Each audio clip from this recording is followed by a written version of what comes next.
نہ تو زمین کے لیے ہے اور نہ آسماں کے لیے، نہ تو زمین کے لیے ہے اور نہ آسماں کے لیے، جہاں ہے تیرے لیے تو نہیں جہاں کے لیے۔ شہر کی سڑکوں پر روزانہ سینکڑوں آٹو رکشا اسکول کے بچوں کو لاتے اور لے جاتے نظر آتے ہیں۔ یہ آٹو ڈرائیور صرف سفری سہولت فراہم کرنے والے نہیں بلکہ والدین کے لیے ایک اعتماد کا نشان اور بچوں کے لیے ایک محافظ کی حیثیت رکھتے ہیں۔ موسم چاہے کسی بھی طرح کا ہو، گرمی، بارش یا سردی، یہ آٹو ڈرائیورز ہمیشہ وقت پر ضرور آتے ہیں، بچوں کو محفوظ طریقے سے اسکول پہنچاتے ہیں اور اسکول کے بعد ان کے والدین تک پہنچاتے ہیں۔ ان کی ذمہ داری صرف ڈرائیونگ تک محدود نہیں ہوتی بلکہ بچوں کے نظم و ضبط، حفاظت اور وقت کی پابندی کا خاص خیال رکھتے ہیں۔ موجودہ دور میں آٹو ڈرائیورز کی روزانہ ٹریفک، خراب سڑکوں اور وقت کی پابندی جیسے چیلنجز کا سامنا ہے، لیکن وہ ان حالات کے باوجود اپنی خدمات خوش اخلاقی اور محنت سے انجام دیتے ہیں۔ ان میں سے کئی آٹو ڈرائیورز ہیں جو بچوں کے بیگ سنبھالتے ہیں، چھوٹے بچوں کو آٹو میں سوار ہونے میں مدد کرتے ہیں اور ان کا خاص خیال رکھتے ہیں۔ آٹو ڈرائیورز وہ خاموش سپاہی ہیں جو ہمارے بچوں کی تعلیمی زندگی میں روزانہ ایک اہم کردار ادا کرتے ہیں۔ والدین کا اعتماد، بچوں کی حفاظت اور وقت کی پابندی، یہ سب ان کی پیشہ ورانہ خدمات کا منہ بولتا ثبوت ہے۔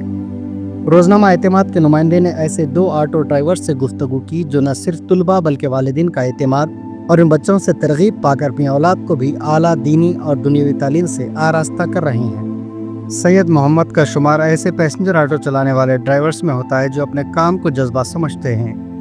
انہوں نے بتایا کہ عام سواری کے علاوہ اسکولی طلباء کو بھی روزانہ چھوڑتے ہیں اور گھر واپس لاتے ہیں۔ ان کے مطابق طلباء کو لانے اور چھوڑنے کی سفاری نہ صرف ذمہ داری کا کام ہے بلکہ وقت اور ذمہ داری کے تئیں خود کے اندر بھی ڈسپلن پیدا ہوتا ہے۔ اس لیے ان کو وقت پر چھوڑنا، واپس لانا اور معمولات زندگی کے ڈسپلن سے گزارنا شامل ہوتا ہے۔ انہوں نے بتایا کہ کمسن طلباء انتہائی ذہین اور حساس ہوتے ہیں۔ اگر ہم خوش مزاجی سے پیش آئیں تو وہ نہ صرف اسکول جاتے ہیں بلکہ صبح کے اوقات میں جلد تیار بھی ہو جاتے ہیں۔ انہوں نے بتایا کہ طلباء کو اسکول چھوڑتے وقت وہ سواری کی دعا پڑھاتے ہیں اور دوران سفر حمد و نعت وغیرہ بھی ان سے سنتے ہیں۔ انہوں نے مزید کہا کہ اس کے علاوہ سفر آسانی سے گزرے اس لیے طلباء سے نظمیں اور ریاضی اور دیگر مضامین کی بنیادی سوال بھی کرتے ہیں۔ اکثر اولیاء طلباء آٹو سفر کے وقت متفکر رہتے ہیں تو طلباء کی خوشگوار ویڈیوز تیار کرتے ہیں اور والدین کے ساتھ شیئر کرتے ہیں، جس سے والدین بھی اطمینان کی سانس لیتے ہیں۔ انہوں نے بتایا کہ طلباء کو اسکول چھوڑنے کے بعد وہ عام سواری کرتے ہیں۔ اسکول جانے سے آدھا گھنٹہ قبل وہ پھر تمام مصروفیات ختم کر لیتے ہیں تاکہ طلباء کو کوئی تاخیر نہ ہو، جبکہ عام سواری کا سلسلہ عام طور پر رات 10 بجے تک جاری رہتا ہے۔ انہوں نے بتایا کہ ہر ہفتہ اور اتوار کو رات دیر گئے تک سواری کا کام سے وابستہ ہو جاتے ہیں، جس سے زائد آمدنی ہوتی ہے۔